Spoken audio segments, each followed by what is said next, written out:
Let us talk about Beyond Bankai Jushiro.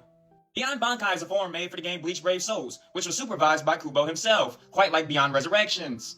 But alright, let's get into it. The in-game description of Jushiro's Beyond Bankai suggests that he absorbed Shusui's Kageoni. You know that shadow technique that Shinsui uses? So basically, Jushiro stole Shusui's whole flow, which is very evident by the shadow fishies and stuff. But you may notice that Jushiro's ability to absorb Shinsui's ability is pretty much his Shikai ability.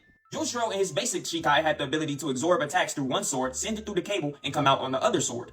And some of you may have even noticed that Jushiro's Beyond Bankai looks a lot like his normal Shikai.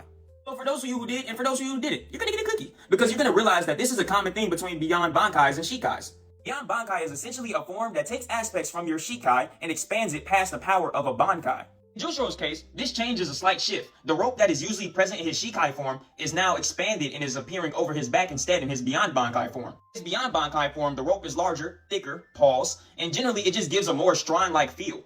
Instead of his basic Shikai ability, which allows him to redirect the attack from one sword to another, his Beyond Bankai essentially allows him to manipulate that energy freely, because we never seen Shinsui make koi shadowfish. Essentially, Jushiro's Beyond Bankai allows him to steal energy and use it in his own creative ways. I like this form. It's really serene. It's peaceful. The black koi fish look really cool, and the shrine-like feel to it kind of really just fits Jushiro's character.